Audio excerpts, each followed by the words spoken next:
Maayong adlaw sa inyong tanan. Kini nga video atong masinatian kung asa gikan ang ngalan nga Maribukaw sa Barangay Maribukaw, Hingaog City, Misamis Oriental. Tara, uban niko. Ang Barangay Maribukaw sa kabahin sa lungsod sa Hingaog City, Misamis Oriental.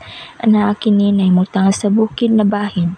23 ka kilometro ang kalayon gikan sa maong syudad ug biyahion kini sulod sa 22 ka minutos. Sigon pa sa mga katigulangan, ang maong ngalan sa barangay adunay maanindot nga kahulugan. Tara ug atong paminawon ang mga maanindot nga pulong bahin sa giingon ngalan sa barangay. Ang sinugdanan ko no, gani sa una, kana si Mari Kahoy mo na o si Mari o si Bukaw. Kay kana ko nga kahoy sa una, tambal ko na nga kahoy, natambalan sa panahon sa mga nitibo. Pero sa pagpanahon sa kuan, ana ang nabarangay ang Maribukaw, munang ilang giingon nga Mari o si Bukaw. Kay kuan man kun magtiayon man na sila duha, kaya iyang asawa si Mari niya ang iyang bana si Bukaw. Muna kay dinhi man sila nagpuyo, muna ang ginganlan ni Mari Bukaw. Kay tungod ng karaan nga mga tao nga si Mari o si Bukaw. Dugang impormasyon, ang Barangay Maribukaw natukod sa tuig 1908 ug kining maong barangay gipamuy-an pa sa gitawag natong sinaunang tao kaniadtong panahon. Sa dili pa matapos kini maong video, ato usab paminawon ang pulong sa usa pa ka tawo nga sweldo usab sa kasaysayan ni ining barangay.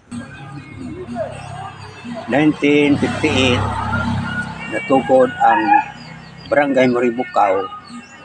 Unya ang eskwelahan ana multi-grade paingon sa grade 1, grade 2 gi usa ba ang dinisyon.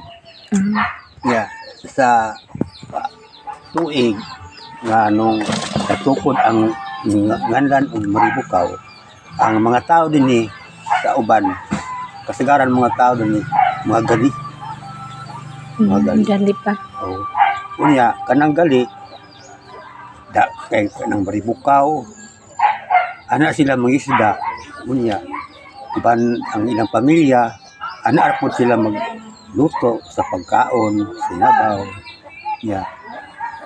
Moingon na nitong kuan itong kauban nga manikop. Pare nagbukaw na pare kay di man wa may edukasyon sa una.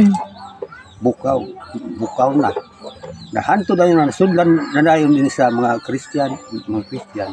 Murag gi sumpay gijoin ang Mari niya Bukaw. Mari Bukaw na dayon. Og diri ra kutob hinaot nga aduna kamoy nakatunan bahin sa kasaysayan ni ining barangay. Daghang salamat.